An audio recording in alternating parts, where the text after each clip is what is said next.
Welcome back to the CSR Conference 2024 post-lunch session. Hope you all enjoyed your lunch. Panel ડિસ્કશનના બીજા ચરણના moderator Shri Nipambhai Shah, founder અકરબારને stage પર આમંત્રણ આપું છું.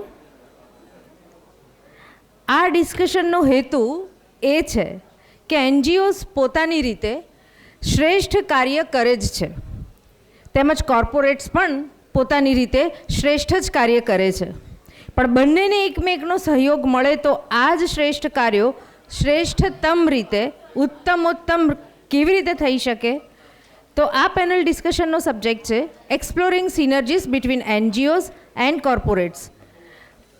હું શ્રી નિપમભાઈને વિનંતી કરીશ કે પેનલ મેમ્બર્સનું સ્વાગત કરે. પેનલ મેમ્બર્સને ડાયસ પર પધારવા વિનંતી. Mister Ashish Desai, head corporates affairs Nirma, dean student affairs at Nirma university, former district governor of Rotary International. Nirma CSR focuses the cause of education, tribal empowerment and environment.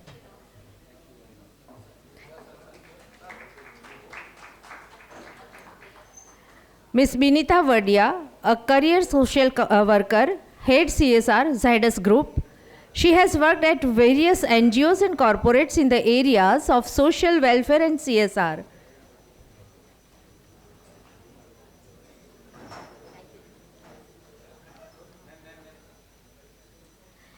Mr. Dilip Chauhan, Head CSR at Cadila Pharmaceuticals, Secretary Public Relations Society of India.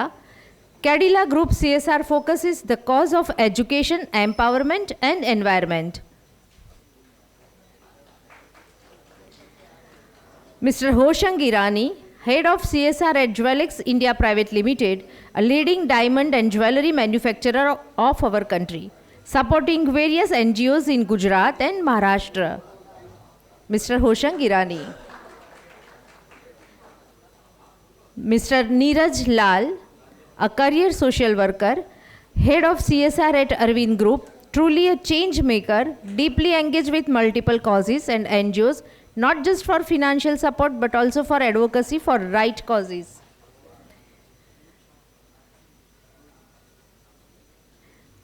Ms. Pankti Shah, an engineer by qualification and management professional, Pankti has chosen social welfare as her career.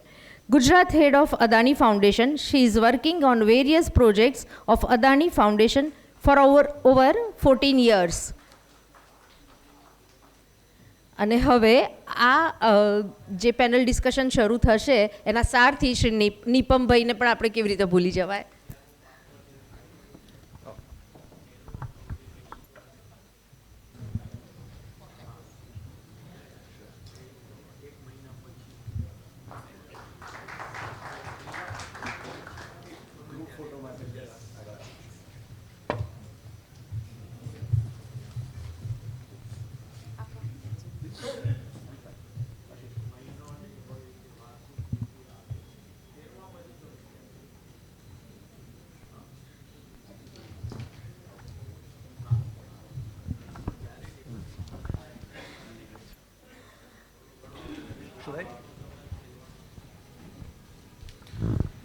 Welcome back. જમ્યા પછીનું પહેલું session generally challenging હોય છે. Stage ઉપર તો જે મિત્રો છે એમને હું સહેજે આંખ લાગવા નહીં દઉં, પણ આપ સૌને વિશ ઓલ ધ બેસ્ટ. અમે એવું ઈચ્છીએ કે તમને અમે જાગતા રાખી શકીએ.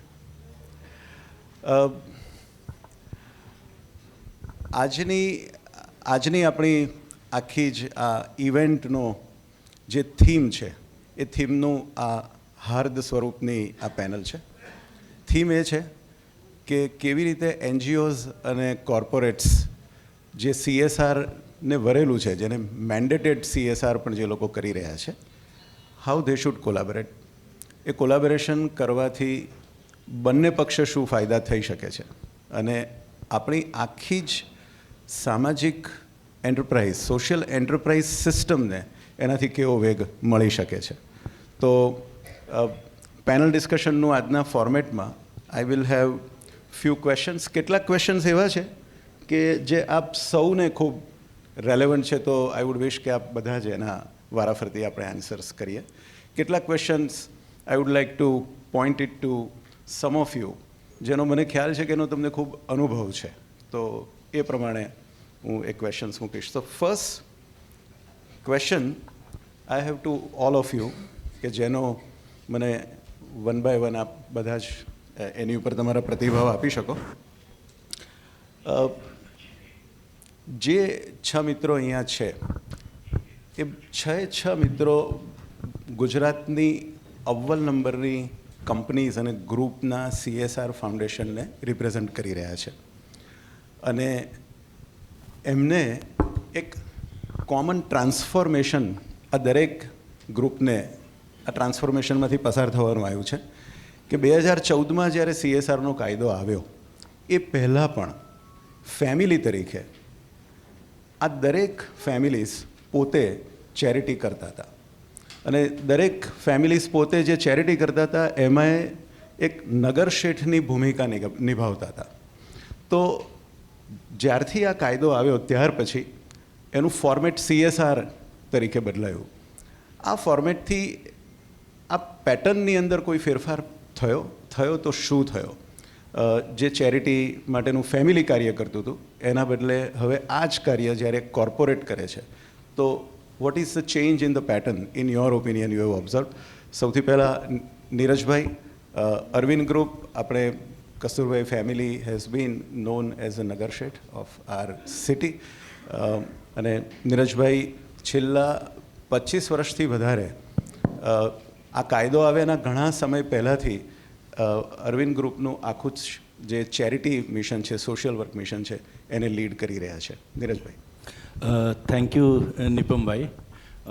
Many congratulations for organizing this very timely and apt conference. Timely इसीलिए कि 10 साल हो गए हैं मैंडेटरी CSR को आए हुए, और एप्ट इसीलिए कि इस तरह की गैदरिंग अगले 10 साल को सिग्निफाई करती है कि अगले 10 साल कैसे होने जा रहे हैं. So 10 years of past and 10 years of future, both. आपने पूछा कि पहले जो हो रहा था और आगे अभी में क्या अंतर है, तो 3 बहुत स्पेसिफिक अंतर मैं देखता हूँ क्योंकि दोनों फेज़ में काम किया है. पहला अंतर तो है कि ये बहुत स्ट्रक्चर्ड हो गया है. आप इसको गुड एंड बैड दोनों सेंस में ले सकते हैं. पहले पूरी प्रोसेस ओरिएंटेशन था किसी भी चैरिटेबल एक्टिविटी का, वो कम्प्लीटली अब रिजल्ट ओरिएंटेशन हो गया है. जब हम प्रोसेस ओरिएंटेशन पे बात करते थे तो समय, हमारे पास समय ही समय था. अभी 31 मार्च एक डेडलाइन की तरह आ गया है. सो स्ट्रक्चर उसमें आया है. दूसरी चीज़ है कि it is very funding oriented. What you are getting needs to be completed by that time. तीसरी जो बड़ी इम्पॉर्टेंट चीज़ हुई है वो ये कि इसकी एक्सेप्शनल विजिबिलिटी बढ़ी है. विजिबिलिटी इन द सेंस कि अगर आप देखें तो पहले ओवरऑल इस तरह से काम होता था कि ये हमें देना है फंड और चलेगा, 2-3 लोग देख रहे थे. Now it is governed by the ministry through a very structured way of work and way of reporting. These 2 things have happened. If both, and I believe earlier there were partnerships which did not have a structure. Now there is partnership which has a structure. If you look at all the things together, there is a flow which actually guides that future of 10 years is going to be almost doubling every 5 years of the, when I'm talking about the fund. I do not know how much time I have, but I think 2 minutes. 2 minutes. Oh, yeah, that's so. I will say I see it is very structured, governed by the government very strongly, and I see very strong future moving forward.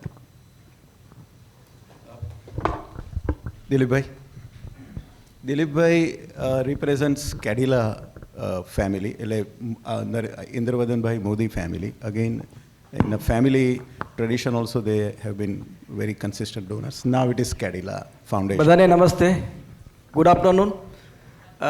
સાહેબે કીધું એમ બપોર પછી કોઈની સામે બોલવું એ જોખમ ભરેલું હોય છે, એટલે આઈ હોપ કે તમે થોડા સાહેબે કીધું એમ તરોતાજા રહેજો. તો આજના તરોતાજા હોય એટલા માટે થોડું આડી વાત કરીને પછી એક શેર કહીને આપણા આગની વાત કરીએ કે ભાઈ આજે આપણું જે આયોજન થઈ રહ્યું છે એના સંદર્ભે મને એક કહેવાનું મન થાય છે કે ઘણું બધું નથી ગમતું ઘણું બધું પણ કંઈક એવું ગમે છે, બસ તેથી જ તો આ દુનિયામાં રહેવું ગમે છે. આપ લોકો જે રીતે આ કામ કરી રહ્યા છો એ કામના સંદર્ભે આપ સર્વેને વંદન કરી હું જસ્ટ CSR એક્ટિવિટીના સંદર્ભે જે મને કહેવાની વાત આવ્યું છે તો આ સંદર્ભે અમારા ફાઉન્ડર ચેરમેન શ્રી ઇન્દ્રવદન મોદી સાહેબને પણ હું યાદ કરીશ, કારણ કે CSR શબ્દ જ્યારે કોર્પોરેટ વર્લ્ડમાં ફેમસ નહોતો એ દિવસોમાં એમણે વર્ષ 1979માં એમના વતન હાંસોટમાં જે ટ્રાઇબલ વિસ્તાર છે ને ત્યાં એમણે ચેરિટેબલ હોસ્પિટલ શરૂ કરી. 1981થી માંડીને અત્યાર સુધીમાં લગભગ 10 લાખ જેટલી લોકોને એમની સેવા કરી છે. અને આગના કાર્યમાં તમે ધન્ય ક્ષણની વાત કરી સાહેબ, તો એ સંદર્ભે મારે કહેવું છે કે 2008થી અમે પ્લાસ્ટિક સર્જરીનો એક કેમ્પેન હાથ ધર્યું છે અને એ પ્લાસ્ટિક સર્જરી ટોટલી ફ્રી, એટલે ક્લેપ લી, ક્લેપ પ્લેટ, પોસ્ટબોન કોન્ટ્રેક્શન કે ઘણી બધી સર્જરી પ્લાસ્ટિક સર્જરી રિલેટેડ અત્યાર સુધીમાં 11,000 જેટલી સર્જરીઝ ટોટલી ફ્રી કરવામાં આવી છે. એના માટે એક પણ પૈસો ચાર્જ કરવામાં નથી. એટલે અમારા માટે આ શું કહેવાય કે CSR એક્ટ ઓર નો એક્ટ પણ એ પ્રવૃત્તિ અમારી 1981થી ચાલુ રહી છે. સારે સાહેબ પોસ્ટ CSR એક્ટની જો વાત કરું તો યસ, સાહેબે કીધું એમ આપણી જે એક્ટિવિટી છે પ્રવૃત્તિઓ છે એમાં એક સ્ટ્રક્ચર્ડ વેમાં આપણે એક્ટિવિટી પ્રવૃત્તિઓ આપણે કરી રહ્યા છીએ. ગોલ્સ અને રિઝલ્ટ્સ આપણે ડિફાઇન કરી શક્યા છે. અને બીજી એક વાત છે કે જે કહેવાય જે પ્રેશર ખાલી NGO પૂરતું હતું પોતાના ફંડ કલેક્ટ કરવાનું, એ પ્રેશર હવે થોડું ઘણું કોર્પોરેશનમાં ટ્રાન્સફર થયું છે કે એમને ફંડ એમને વાપરવાનું, કારણ કે નહીં વાપરીએ તો પછી એમને કંઈ જવાબ આપવો પડશે. એટલે જવાબ આપવાની જવાબદારી જે કોર્પોરેટ આ એક્ટના કારણે ઊભી થઈ છે એને કારણે કદાચ મને એવું લાગે છે કે સાહેબે કીધું કે 25,000 કરોડ રૂપિયા જેટલું ફંડ આપણા ગુજરાતમાં અને આખા ભારતમાં આપણા જે જુદી જુદી સમાજ સેવાઓ માટે ઉપલબ્ધ છે એ આપણે સારી રીતે ઉપયોગ કરી શકીશું અને કરે ડેફિનેટલી આપણા સમાજમાં પાયાના ધરમૂળથી જે ફેરફારો આવવાના છે એ કદાચ આવનારા વર્ષોમાં આપણે જોઈ શકીશું. Thank you. બિનિતાબેન, તમે પણ ઝાયડસ ગ્રુપને ના ફાઉન્ડેશનને રિપ્રેઝેન્ટ કરો છો. પંકજભાઈએ ઘણા જ બધા સમાજ ઉપયોગી કાર્યો એમની પર્સનલ કેપેસિટીમાં કર્યા છે. તો ઝાયડસ ગ્રુપ જ્યારે હવે એક CSR ફાઉન્ડેશન તરીકે કાર્ય કરે છે, પેટર્નમાં શું ફેર તમે નોંધી રહ્યા છો? So first of all, good afternoon everyone. Myself, I'm Dr. Binita. I am now heading the Zydus group in the form of CSR thing. And Zydus foundation जो है वो CSR आर्म है हमारा Zydus ग्रुप का. तो जैसा आपने कहा, सॉरी गुजराती मेरी इतनी अच्छी नहीं, निपम जी मैं बात नहीं कर पाऊंगी गुजराती में, but definitely in Hindi and English I try to speak to you. So Pankaj ji, जैसे आप जानते हैं पंकज जी और उनकी फैमिली जो मानते हैं रमन जी के आगे, they were highly philanthropic persons and they never thought of CSR. Actually was long back. If you see the history of Zydus in that when they departed, they started a lot of philanthropy work with lot of medical institute, lot of research NGO partners. They are supporting a lot and still they are supporting up. But because of the CSR जो law compulsory जो आया 2013 के अंदर जो launch हुआ, definitely I agree with Neeraj ji, that is a structured form. 2013 से जो structure form धीरे धीरे जो बन रहा है वो अब बन रहा है. एक्चुअली वो बोला गया था लेकिन अब स्ट्रक्चर फॉर्म अब कॉर्पोरेट ला रहे हैं उसके अंदर कि we have to a structured form how the fund to be utilised. But major what I think is now the funds are going to focus area. पहले पैसा इधर उधर घूमता था, इस NGO को दे दो, उस NGO को दे दो, इस इंस्टीट्यूट को दे दो, वहाँ दे दो, but we could not emphasize the impact. Impact कहीं पे दिक्कत नज़र नहीं आ रहा था क्योंकि bits of pieces में पैसा जा रहा था. But because of the CSR law, now we have a concrete thing with us and we can see a change.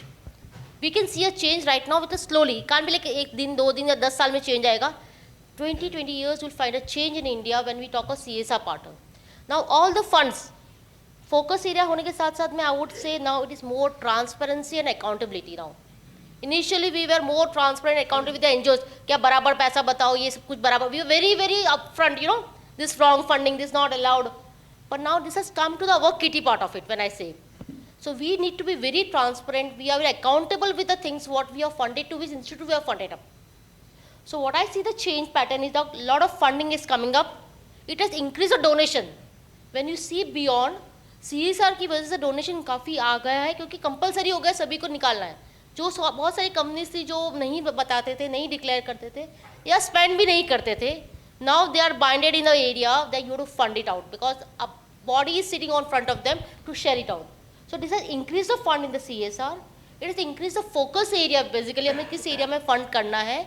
That's major thing, and definitely a structure framework, and that is required not for the NGO partners but the corporate partners also. And that's, I think, really good step by the MCA department to take it up. And this is going to benefit both the sectors to make a better community over here. I feel so that thing. Thank you. Thank you. Hoshang Bhai represents the CSR initiative of Jewelex Group, a very leading diamond group and jewelry group in Mumbai. બહુ જ વર્ષોથી CSRના કાયદા આવ્યા, એના ઘણા વર્ષો પહેલેથી હોશાંગભાઈ is very actively engaged in this area. So Hoshang bhai, your views please on the change in pattern. Thank you, Nipam bhai, and good afternoon to everybody.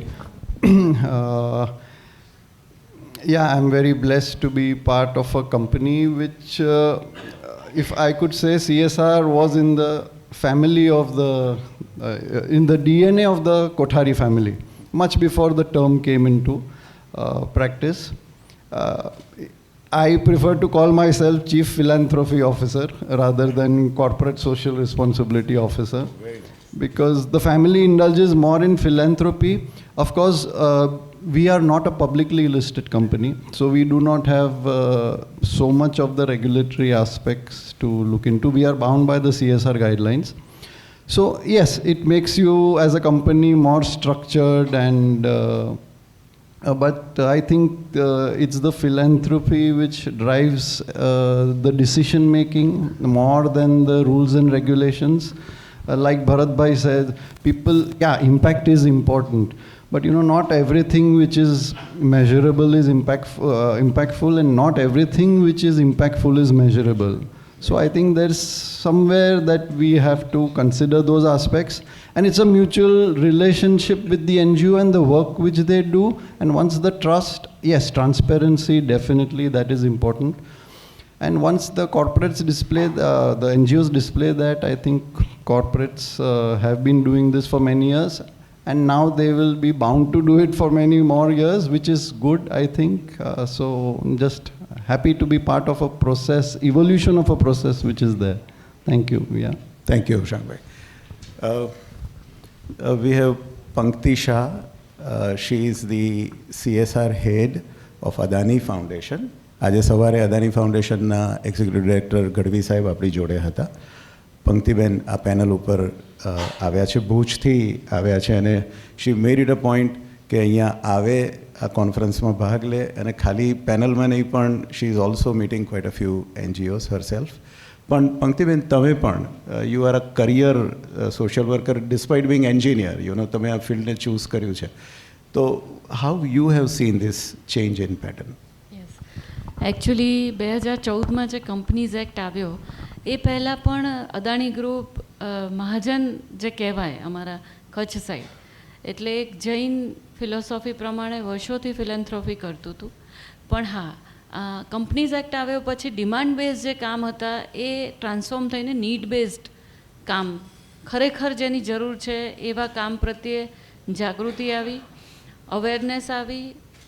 Need assessment કર્યા પછી જે બેઝિક નીડ છે એને સંતોષાયા પહેલાં આપણે ઘણીવાર community centre બનાવી દેતા હોઈએ છીએ, અને એ ગામમાં પાણીના કનેક્શન નથી હોતા. તો નીડ બેઝ કામ કરવું વધારે જરૂરી છે એવો અમને ખ્યાલ આવ્યો. નીડ એસેસમેન્ટ કોઈ પણ કામ કરતાં પહેલાં બેઝલાઇન એસેસમેન્ટ, નીડ એસેસમેન્ટની જરૂરિયાત સંતોષાયા પછીનું જે કામ છે તો પ્રી અને પોસ્ટ આઉટકમ મેજરમેન્ટ તમને બહુ ઇઝી પડે.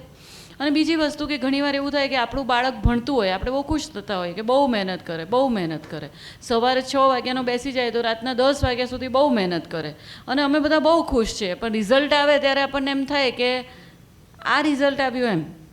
એટલે ઘણીવાર આપણે ખૂબ કામ કરતા હોઈએ. સોશિયલ વર્કર દિવસ રાત ફિલ્ડમાં રહેતા હોય, બરાબર છે, ફેમિલી પ્લાનિંગ ઉપર કામ કરતા, જે માછીમારોમાં ફેમિલી પ્લાનિંગ ઉપર અમે કામ કરીએ છીએ તો ખૂબ કામ કરતા હોય. 2 વર્ષ પછી એની સંખ્યા જે હોવી જોઈએ એના કરતાં 3 ગણી થઈ જાય. તો તમારું કામ કોઈ ઇમ્પેક્ટફુલ નથી. તમે ભલે એમાં એફર્ટ્સ નાખો, પૈસા નાખો, ફોટા બતાવો, ખુશ થાઓ, પણ એ ખુશી હવે સોશિયલ રિટર્ન ઓફ ઇન્વેસ્ટમેન્ટ નામનો એક શબ્દ છે. જેમ તમે બેંકમાં પૈસા મૂકો અને ડબલ થવાને બદલે અડધા થઈ જાય તો તમને મજા નહીં આવે. તો એવી જ રીતના આપણે કોઈ પણ સોશિયલ કોઝમાં ઇન્વેસ્ટ કરીએ છીએ. એટલે આ ઇન્વેસ્ટ વર્ડ છે ને એ કંપનીઝ એક્ટ પછી આવ્યો. પહેલાં કેવું હતું, ડોનેટ વર્ડ હતો.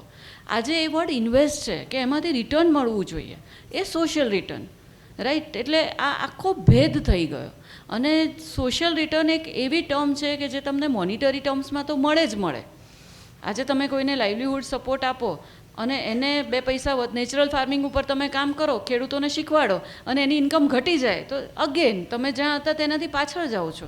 પણ એની ઇન્કમ માટે તમે પ્લેટફોર્મ FPO ફોર્મ કરીને એનું પ્લેટફોર્મ આપો એને માર્કેટિંગનું, અને એને 2 પૈસા વધારે મળતા થાય, બરાબર. અને એ પૈસા એ તમારું ફાઇનાન્શિયલ આઉટકમ છે. અને સોશિયલ આઉટકમ કે તમારું કન્ઝ્યુમર છે જે નેચરલ ફાર્મિંગની પ્રોડક્ટ ખાય છે એની હેલ્થ સારી થઈ, જે છાંટે છે પેસ્ટિસાઇડ્સ એ બંધ કરીને, કેમિકલ ફર્ટિલાઇઝર બંધ કરીને નેચરલ પ્રોડક્ટ છાંટે છે એની હેલ્થ સારી થઈ, દેટ ઇઝ સોશિયલ આઉટકમ. એટલે આ દરેક સોશિયલ, ફિનાન્શિયલ, આ દરેક આઉટકમનો સમન્વય એટલે આપણું આ કંપનીઝ એક્ટ. અને બહુ જ પ્રોસેસ ઓરિએન્ટેડ. અમે સેપ ઉપર નહોતા, અમે સેપ ઉપર આવ્યા, એક પૈસાનો હિસાબ રાખતા થયા, અને લાસ્ટમાં અમે એનું ઇમ્પેક્ટ એસેસમેન્ટ કરાવીને મિનિસ્ટ્રી સામે મૂકતા થયા. તો આ બધું જ કંપનીઝ એક્ટે શીખવાડ્યું છે. એટલે thank you. Thank you. Ashishbhai આપણી સાથે છે. He is a very senior member of Nirma group management, very foundational member of the Nirma team, અને વર્ષોથી નિરમા ગ્રુપના CSR ઇનિશિયેટિવ, ચેરિટી ઇનિશિયેટિવ્સના એ મેઇન મેમ્બર રહેલા છે. તો આશીષભાઈ, તમને શું આ પેટર્ન ચેન્જ લાગે છે? એટલે આમ જુઓ, બધાએ જે વાત કરી કે 2014માં જે આ કાયદો આવ્યો અને આપણે કોર્પોરેટ સોશિયલ રિસ્પોન્સિબિલિટી દરેક કમાતા ઇન્ડસ્ટ્રીએ કે વેપારી આપવાનું શરૂ થયું. આપણી ભારતની સંસ્કૃતિમાં આ વસ્તુ બાળક નાનું હોય ત્યારથી આપવાની સંસ્કૃતિ આપણા સંસ્કારમાં આપણે આપતા હતા. મને જે એક ચેન્જ દેખાયો, એ ચેન્જ દેખાયો કે આપણને નાના હતા ત્યારથી જે સંસ્કાર આપવામાં આવ્યા હતા એમાં એવું કહેવાતું કે જમણા હાથે આપો ને તો ડાબા હાથને ખબર ન પડવી જોઈએ, એને દાન કહેવાતું હતું. એમાંથી હવે આપણે બહાર આવીને એને ઇમ્પેક્ટફુલ, ફોકસ્ડ, લોકો સુધી પહોંચે એવું અને લોકોને ખબર પડે એવું એ સિસ્ટમમાં આવી ગયા. કદાચ એનો ફાયદો છે કે એનાથી બીજા લોકોને પ્રોત્સાહન પણ મળે છે, પણ આપણા સંસ્કારમાંથી એક ચેન્જ કોર્પોરેટની અંદર આટલો આવી ગયો કે હવે તમારે દરેક વસ્તુ બતાવવાની છે. બીજી વસ્તુ મેઝરેબલ થઈ ગયું અને વધારે સારું છે, બેનિફિશિયરી તમારી પાસે આવતા થઈ ગયા, તમને ખબર પડી કે આ પૈસાનો ખરેખર સદુપયોગ થયો છે, ઉપયોગ થયેલો છે. આનાથી હું એવું સમજું છું નિપમભાઈ કે કોર્પોરેટમાં કે બિઝનેસ ફેમિલીમાં જે લોકો ડોનેટ કરતા હતા જ એ ચાલુ જ રહેવાનું છે અને છે એનાથી વધવાનું છે. સરકાર ભલે એમ કે 2% કે 3% કરવાનું, પણ આપણા સંસ્કાર એવું કહે છે કે કમાતા હોય એના 10% કરવાનું. એટલે એ વધવાનું જ છે અને વધતું જ રહેવાનું છે. આ મારી માન્યતા છે. Thank you very much. We have Ajaybhai Cecilia, એ Wagh Bakri group AMA centre of for governance, એમના જ ડોનેટ કરેલા, પ્રમોટ કરેલા સેન્ટર્સના ઉપક્રમે આજની આ કોન્ફરન્સ છે. એ આજે આવી શકે એમ નહોતા. આઈ નો ધ કન્સ્ટ્રેન્ટ્સ, પણ thank you very much Ajaybhai. આની ઉપર હા, શ્યોર, મસ્ટ વેલકમ યુ.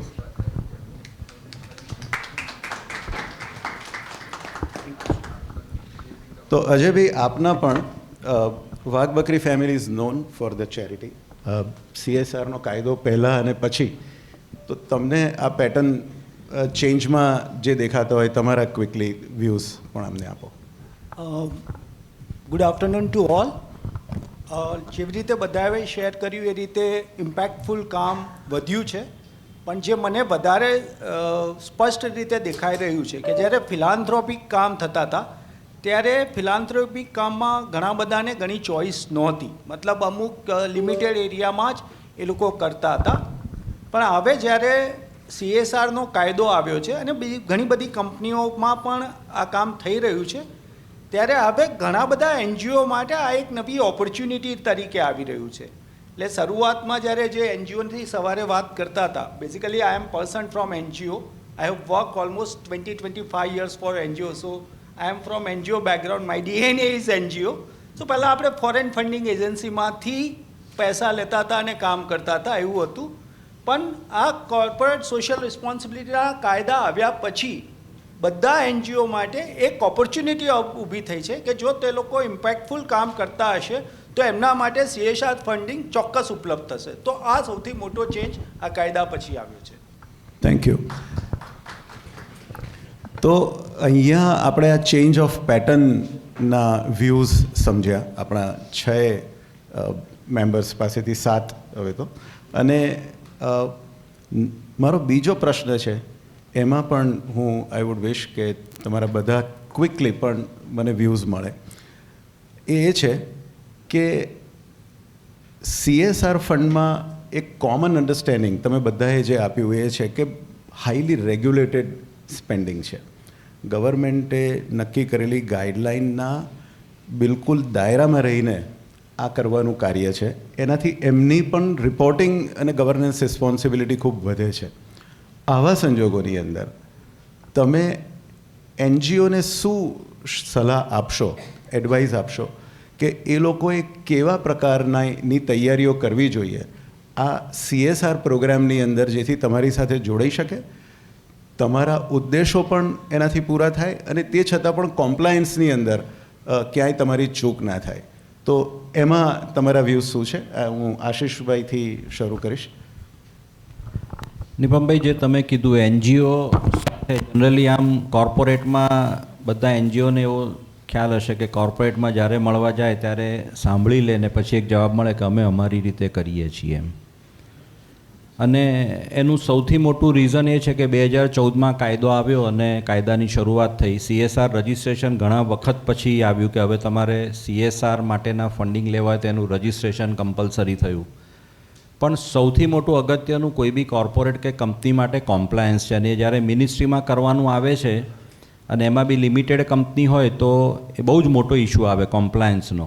અને એટલા માટે જ કોર્પોરેટ હંમેશા થોડા રોકાતા હોય છે કે ભાઈ NGOમાં આપીને પછી કોમ્પ્લાયન્સ ના થાય ને આપણે ભટકવું પડે, આપણે પાછળ પડવું પડે, વ્યક્તિ મળે નહીં, બેનિફિશિયરી ખબર ના પડે, પૈસા ક્યાં વપરાય છે એનો સરખો હિસાબ ના મળે, એના બદલે આપણે જાતે કરી લેવું, આવું એક માનસિકતા લોકોની થયેલી. એટલે મારા હિસાબે NGO જે કોઈ બી કોર્પોરેટ સાથે કામ કરવા માગતા હોય એમણે કોમ્પ્લાયન્સમાં 200%, 100%ની વાત જ નથી કરતો, 200% કોમ્પ્લાયન્સની અંદર આવવું પડે. એના જેટલા નિયમો છે નિયમોનું 100% પાલન કરવું પડે. અને ત્રીજી વસ્તુ સૌથી અગત્યનું, જેનું ફંડિંગ તમે લો છો એની જેટલી રિક્વાયરમેન્ટ છે રિક્વાયરમેન્ટને તમારે 100% પૂરી કરવી પડે. તો જ કોર્પોરેટ સાથે NGOનું ટાઈપ વ્યવસ્થિત અને લોંગ ટર્મ સસ્ટેનેબલ ચાલી શકે. Thank you. Thank you. Panktiben. બસ જેમ આશીષભાઈએ વાત કરી, ઘણી બધી વખત એ લોકો પ્રોજેક્ટ આખો સરસ રીતના સમજાવે અને બહુ જ સરસ પ્રેઝન્ટેશન લઈને આવ્યા હોય, પણ એ જ વિઝનથી તમે એમને કામ આપો અને ફિલ્ડ ઉપર જાઓ તો એમાંનું એમાં કંઈ જ ના મળે. ઘણી બધી વખત આવા અનુભવો અમને થયા છે. અને એકચ્યુઅલી જે NGOના લોકો હોય છે ને એ એટલા બધા દિલથી કામ કરવાવાળા લોકો હોય છે કે એ લોકો ઇમ્પેક્ટ ઓરિએન્ટેડ નથી હોતા. ટ્રાન્ઝેક્શનલ CSRમાં વધારે બિલીવ કરે છે રાધર દેન ટ્રાન્સફોર્મેશનલ CSRમાં. એટલે શું થાય કે એ લોકો પોતાના પ્રોજેક્ટના પ્રેમમાં પડી જાય એટલે ચેકડેમ બનાવી દે ત્યાં, પણ લોકો સાથે હજી એટલા બધા કનેક્ટેડ રહે, ત્યાંથી નીકળીને બીજા ચેકડેમ પર જવાનું છે. એક જ જગ્યાએ તમારે સતત, પણ એટલા બધા લાગણીના સંબંધો, પ્રોફેશનલી નહીં, બધા બહુ ખુશ છે, બધા બહુ ખુશ છે, પણ હેપીનેસ ઇન્ડેક્સનું પણ કોઈ હવે માપદંડ માગે લોકો. HR વાળા જ્યારે એમ કહે કે બધા એમ્પ્લોય બહુ ખુશ છે એટલે એમના CEO એમ પૂછે કે ખુશીનો હેપીનેસ ઇન્ડેક્સ જે ગ્રુપ છે અદાની ગ્રુપ સપોઝ, તો એનો હેપીનેસ ઇન્ડેક્સ શું છે? Employee happiness index. એટલે આમાં તો કોઈ હવે માનતું નથી કે લોકો ખુશ છે, લોકોને બહુ મજા આવી ગઈ, કે આવા શબ્દો જે હજી પણ NGO વાળા બોલતા હોય. બહુ દુઃખી હતા અને પછી અમે એન્ટર થયા તો બહુ સુખી. પણ શું, કેવી રીતના સુખી? એટલે કયા થોટ પેરામીટર્સને સામે એના કયા નંબર્સ, કારણ કે અમને ઉપરથી એવું પૂછવામાં આવે છે.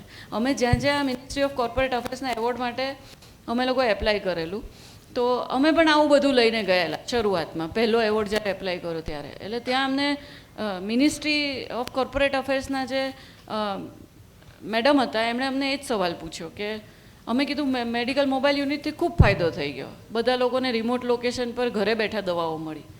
તો કે એ બધી દવાઓ એ લોકો ખાય છે, તમે ચેક કર્યું? ખાધા પછી એમની હેલ્થમાં કેટલો ફેર પડ્યો એ તમે ચેક કર્યું? બરાબર.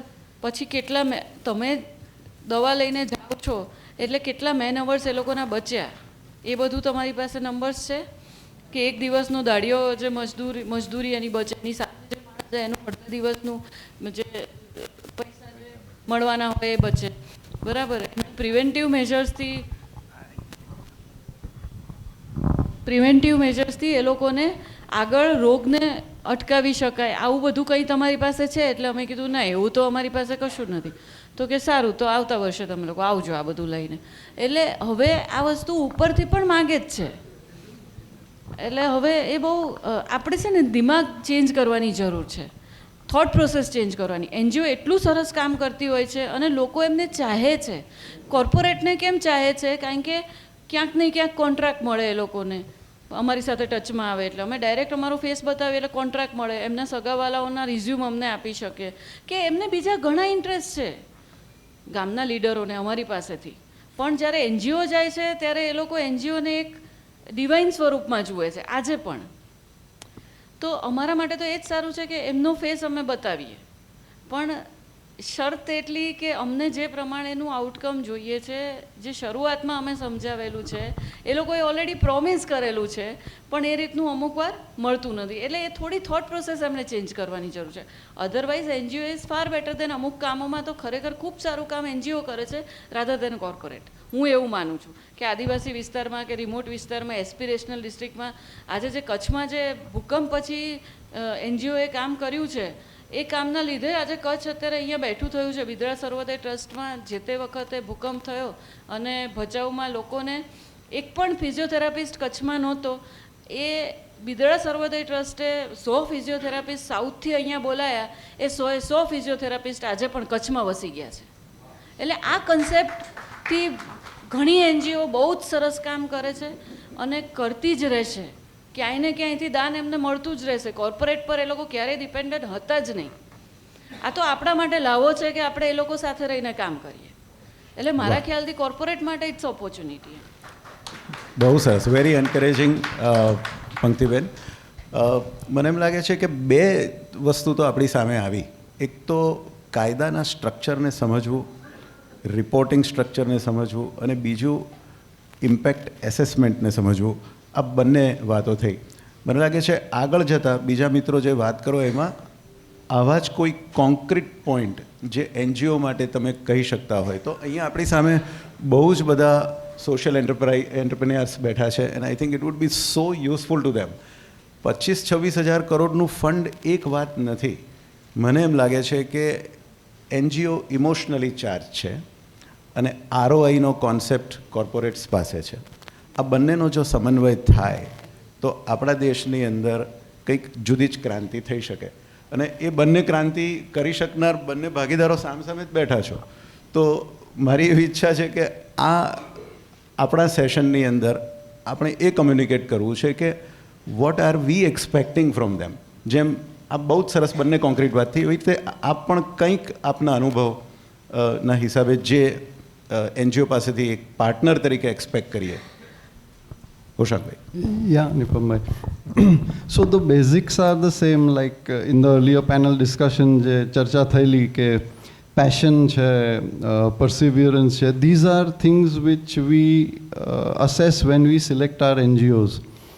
And आज CSR में one of the good things which has happened is what I feel, I may be wrong, but earlier je philanthropy thati thi, that was primarily focused in healthcare, education and certain other social causes. But now with that Schedule 7 which is there, a lot of other focus areas have been highlighted. So corporates are also getting into that, and these are getting highlighted and support now through funding. because corporates also have to project certain themes for which they are wanting themselves to be in the forefront, especially ESG mandates થી આવેલું છે, environment છે, women's empowerment છે. These were social things which were there but they were under the carpet. So now these sectors are getting a lot of funding and of course they are very very beneficial. Environment છે, women's empowerment છે, so these are getting focused. And Amaru company, just to share a CSR, as I said, we are not a public listed company, it's a private listed company. So if we say we do much more than the 2% mandated. So CSR, because of the structural sort of limited, hello, yeah. So, and like corporates go through an evolution process, NGOs also go through an evolution process. Some are nascent, so you have to handhold them while they are in their growth stage. So not everybody can comply with all the requirements. So there I think a little matured understanding has to be there. So if we have say 20 NGOs which we are supporting, as I said, since we do much more, we'll select only a few which can fit into our CSR guidelines. The others are also doing good work. So they may not get our CSR funds, but they'll get our philanthropy funds. So in fact, it's reverse process. We invite proposals, we talk to them. Pachi, we only tell them that this will be under our CSR funding. So their reporting, etc. also is to that extent not too burdensome for them. Thank you. Vinita ji, आपके लिए यही question थोड़ा modified मैं कर रहा हूँ because I don't want the whole discussion to be monotonous. I think lot of points have come out but आप the problem is now known कि NGOs are emotionally charge, they are doing excellent work, लेकिन CSR की पूरी guideline बहुत ही अलग है, उसकी compliance बहुत डिफ़िकल्ट है. मान लो आपका जो एरिया है, आपका फोकस एरिया आपके फाउंडेशन का, उसमें अगर आपको कोई NGO ऐसा दिखता है कि वो बहुत अच्छा काम कर रहा है लेकिन उनको कॉम्प्लायंस की समझ कम है, would you extend your hand, helping hand, जैसे होशांग भाई ने कहा, would you like to pick up those NGOs and help them build that kind of discipline, governance, and allocate them a very small fund, but let them utilize that fund to build that strength, so that next year or year thereafter, whenever their strength is built, you can do much more with them? The answer would be yes, definitely. So it's not always that a corporate are a higher level or NGOs are lower level. That's a mindset actually. Now we look like what we used to say, male and female, up and down. The same thing is NGO and corporate. Now we have to see the angle, we are at equal level. And how to bring the equal level, what we made a female to do a lot of capacity building with them, empowering the woman empowerment. In the same way, the NGOs has to be empowered. So basically what Pankti said, the impact assessment nahi hota hai, but I really see NGOs has to grow by themselves now. Now the huge time has come up, they have to build their capacity build-up. But when we talk to them, they are very lesson level, though they are working for 35 years in the field, they are expert in everything, but they are not tech-savvy at all. They don't know how to write emails, they don't know how to write a report. I'm really sorry to say, but that's a very basic need we require from a corporate, All the NGO partners who are working very, very hardly over there, but how to grow now, how to write a good reports, how to write a good impact to be done, If you're not doing that thing, it's become very difficult corporate to work it. But there are NGO partners working with us. What Nipanji wanted to ask us, yes, there are some NGO partners who are building, we are building their capacity now there, because we have a very big project on, say, innovations, where we are identifying the startups, we are identifying them, and we have a very good partners, I don't want to name right now, a beautiful grassroots level partners who is working with us, is completely working complete Gujarat and identify the grassroots level innovators who are doing fantastic work. But now we are giving a capacity building to them to how to jot down the documentations of that grassroots level innovators, and that innovator can come to the forum of Gujarat state level and then represent the national level also. So we are there with that because the capacity funds definitely should be inbuilt in the project itself. But NGOs log pata nahi kyun nahi likhte capacity of the team. They should write down. We need some funding for the capacity build-up also to grow them. Because every project, it can't be similar. It has some change. It has some innovation into it. And for the innovation funds, you should ask for when you write the project budgets itself. कि हम ये innovation लाना चाहते हैं यहाँ पे, उसके लिए थोड़ा funding चाहिए. But I would again go with Pankti, same thing. but when you say, you have to do it out. बोलते बहुत अच्छा अच्छा अपन सब बोलते हैं. I'm also from NGO background. I had 20 years of NGO sectors. I worked in corporate for more than 5 years. Coming back to the corporate again.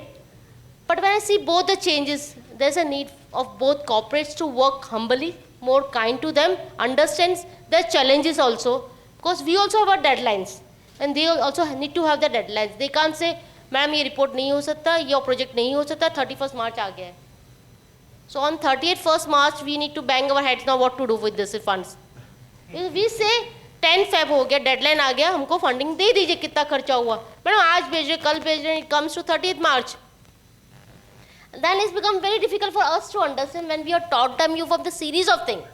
कि हम हर quarterly funding हमें बता दिए कितना खर्चा हुआ. मैडम इस क्वार्टर में कुछ खर्चा नेक्स्ट में कर देंगे, थर्ड क्वार्टर में कर देंगे. पर you need to understand NGO partners please. We also have a lot of problems because corporate में आपके पास बहुत फ्लेक्सिबिलिटी है. आप आपके सीईओ को, आपके मैनेजर को बोल सकते हो ये कर दो. कॉर्पोरेट में ऐसा नहीं होता है. This complete chain over there. Every department has their own set of rules. मैं फिनांस को बोलूँ आज पैसा डिस्पार्ट को ऐसे नहीं करेगा वो. It takes a process over there. You know, if I say my department GDO team won't buy something, madam 10 दिन पहले हमें बता दिए नीड, हम उस हिसाब से दे देंगे. So like on 30th March what to do. So it's a request to NGO partners, please grow yourself now. You need to have a lot of expertise we wanted. Corporate really don't have time to find expertise actually now. And if you're expert, we are ready to take you up. We'll help you to for making your capacity building also in that case. But there's a need for you to fulfill that need. It can't be आज लिया बंदे को लिया train किया और बंदा छोड़ के चला जाता है. Then again program becomes zero at the start of it. You have to make a commitment for your employees itself. How can you bind that person who have taken you for training the, high level की training दी और बंदा छोड़ के चला जाता है. So these are small challenges, but it impacts a lot at corporate level. So we are upfront for the capacity building for all the NGO partners, but a commitment has to be there in that case, and in a very positive way, and always is the hands to hand. There's no upper limit for corporate and NGO. I believe it's an equal part of it. I never speak on male and female because when you say you are male and I'm female, and then you see difference. I say it's a gender community. So at one level we should speak it up. So I would never say you say me I'm a female. No, not at all. Not accept it up. I'm a colleague to you, and I would work in a colleague form only. The same way NGO and corporate has to work in the same form only. I believe that thing. Thank you. Thank you very much. Very good, understanding for NGOs.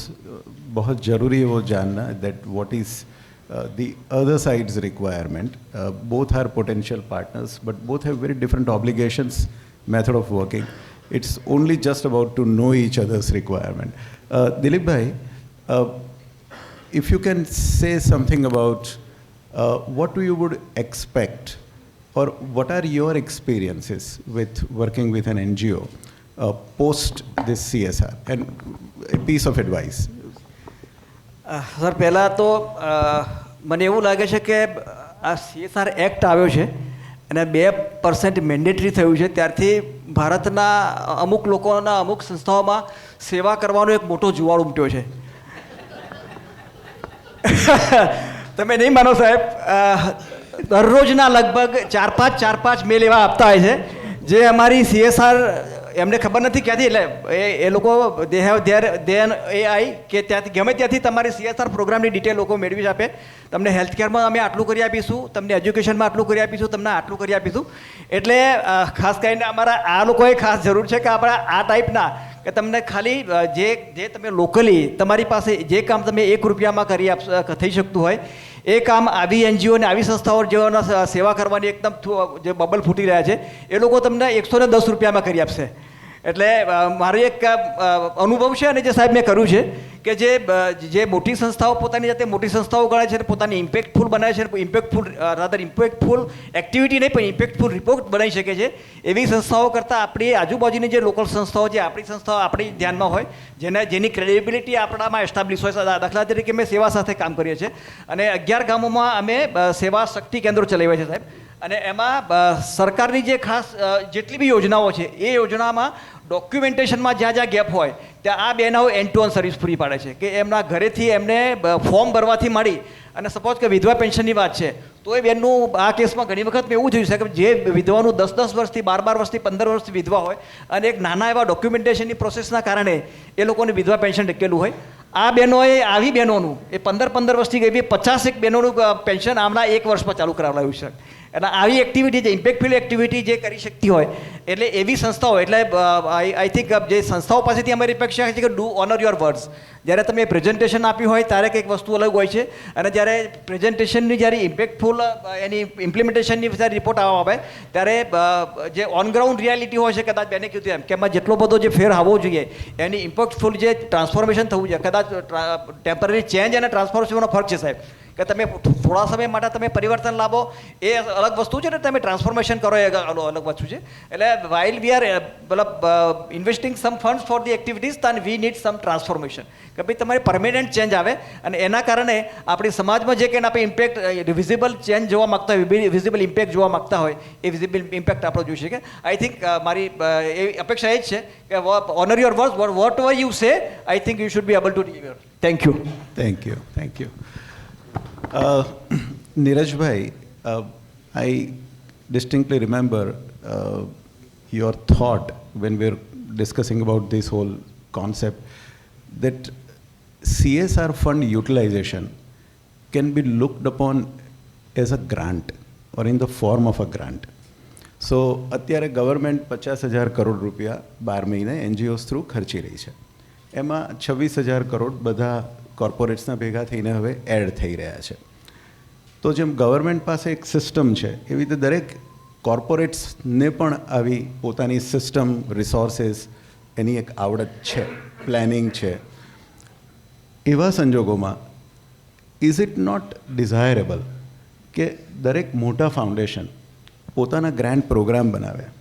A grant programme એવા હોય કે જેની અંદર regulated ફોર્મમાં એ grant available થાય એનજીઓઝને અને NGOs exactly એ ગ્રાન્ટના પ્રોગ્રામને કોમ્પ્લાય કરતાં આગળ વધતા જાય અને ફંડ મળતું જાય.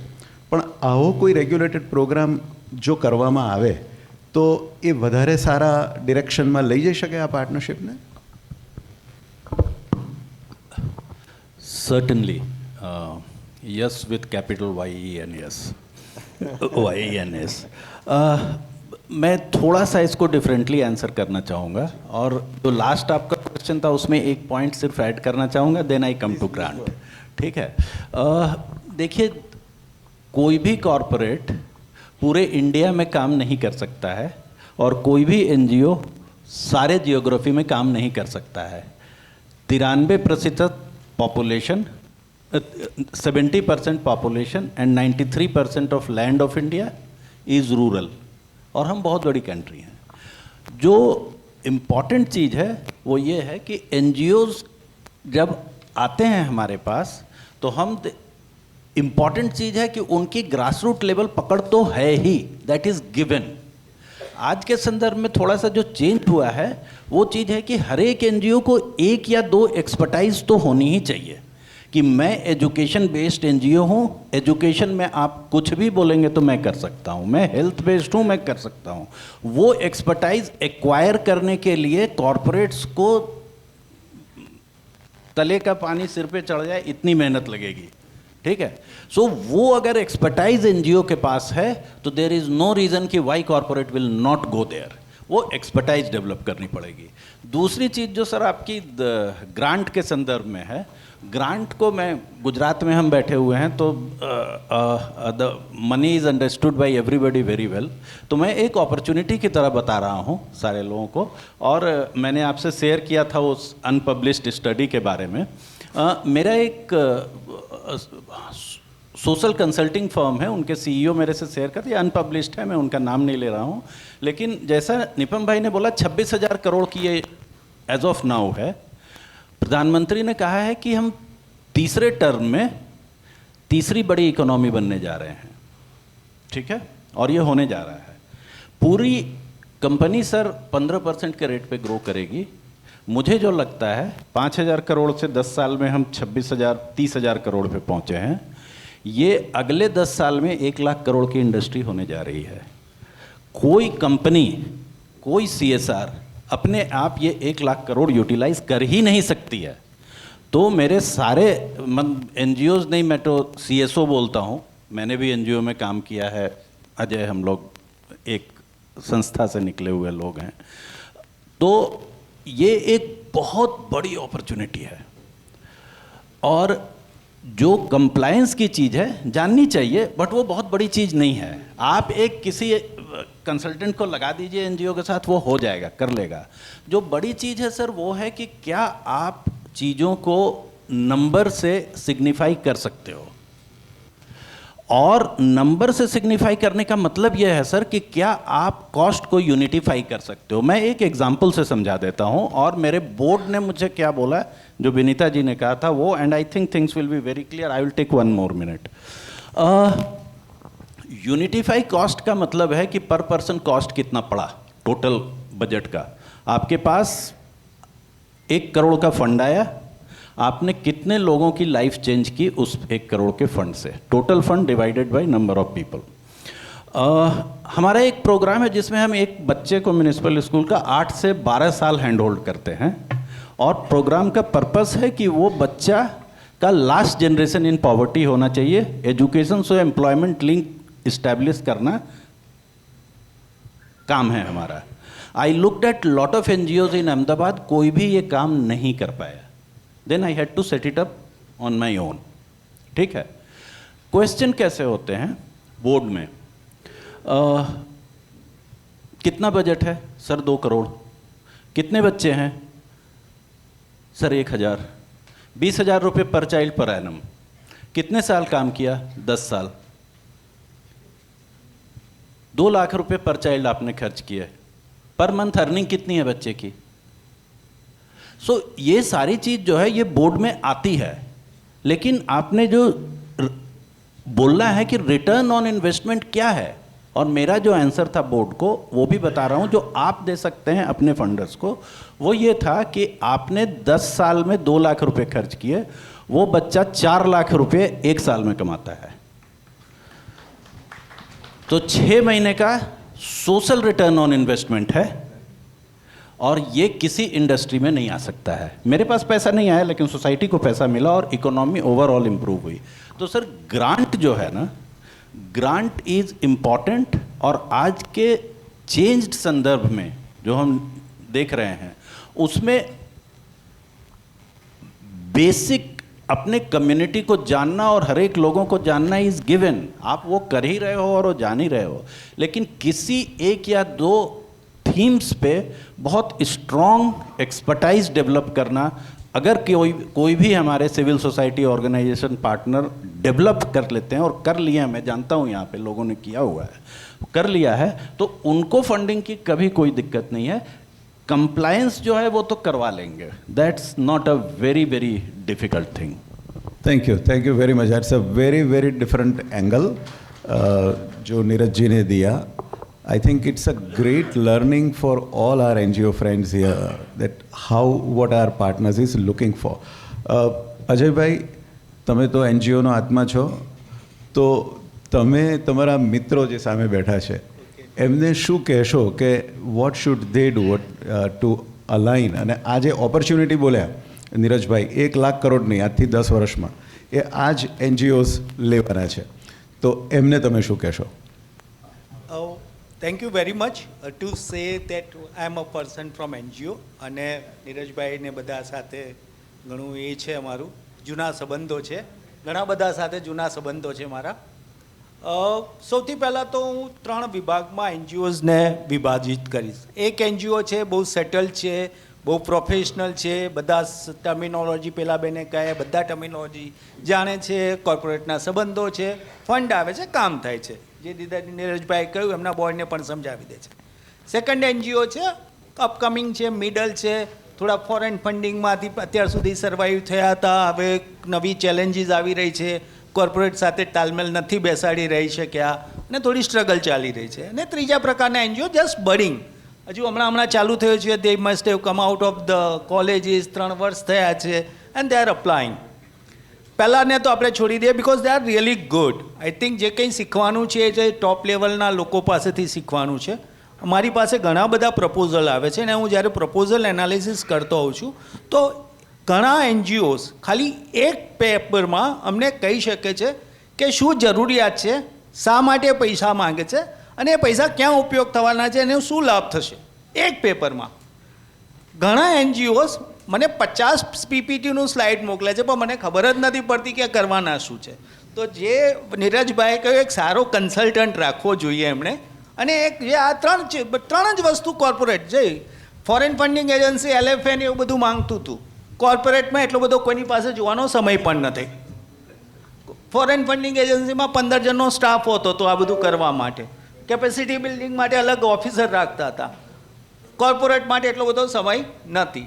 એમને બહુ સ્પષ્ટ શબ્દોમાં જોઈએ ભાઈ તમારે પૈસા શા માટે જોઈએ છે, ક્યાં વાપરવાના છો અને એનાથી શું ફાયદો થશે. હા, કોર્પોરેટને એક બીજો જે છે એ છે કે એમનાથી એમના ઓવરઓલ જે બિઝનેસ એન્વાયરમેન્ટમાં શું એમના સ્ટેક હોલ્ડરને શું ફાયદો, I will not use a business, પણ સ્ટેક હોલ્ડરને એમને શું ફાયદો થશે એ ઘણીવાર મોટાભાગના કોર્પોરેટ પણ જોતા હોય છે. So that is one thing.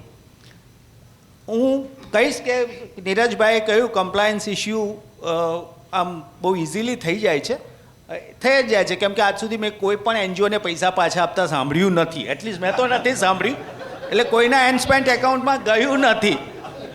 Baby sorry, હે ના. પણ ઘણા બધા એનજીઓ પાસે દાખલા તરીકે ફંડ લેવા માટે આવે છે પણ એટીજીનું જે રિવેલિડેશન કરવાનું હોય ને એ નહીં કરાયું હોય.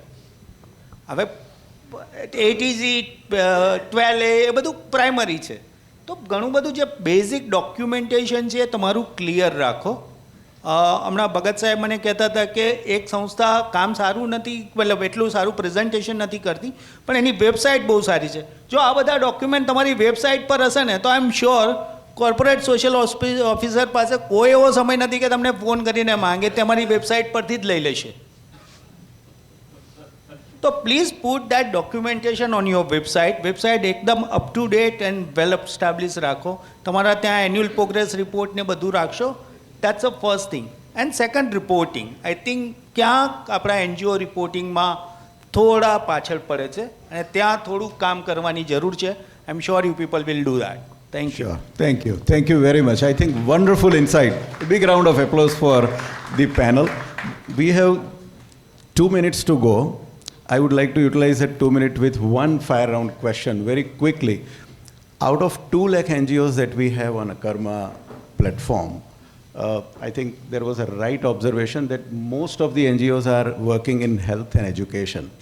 Which are the other upcoming areas you would suggest? તો એક એરિયા મને દરેક જણ પાસેથી એવો કંઈક સજેશન આપો કે જે નવા સોશિયલ એન્ટરપ્રિન્યોર્સ માટે ગાઈડન્સ રહે કે એ એરિયામાં એમણે કામ કરવું જોઈએ other than health and education. Well, ESG, environment, social and one area, please. Environment is one of the area. Yeah. And more of the pollution control, like plastic control, and that now corporates are much more important. Thank you. By the theme, I will agree with Ajay completely. Environment. And within environment, पेड़ लगाइए और plastic waste का उपचार कीजिए. ये दोनों environment sector में complete, if you have developed the expertise in these two, I think only sky is the limit. Sure. Thank you. Dilip bhai. Sir, I think organic farming will be the next upcoming area. It is ever of the need, I think. Excellent. Thank you. Benita ji. Yeah. So Zydus is coming out of the biggest program of environment, and I think it's a waste management. So we are working on larger level. Hopefully that will be the best program from us. Excellent. I would say women's empowerment. Yeah. Women's empowerment. Women issues, empowerment. Yeah. Great. Perfect. Employment like skill development because अगर हम लोग industrialisation इतना बढ़ रहा है लेकिन हमारे पास skill लोग नहीं हैं तो I think skill development is the area. Employment and skill development. That's fine. Ashish bhai. Women empowerment, water and sanitation. Water and sanitation. Thank you. Thank you very much. We are for all the insightful advice and guidance to the NGOs. Sir books Yeah, sure. Just a second. We would like doctor to Bharat hand over. ભગતની એક ભેટ એટલે એમની એક બહુ જ સુંદર પુસ્તક આપણે બધા જ માનવંત મહેમાનોને આપીશું.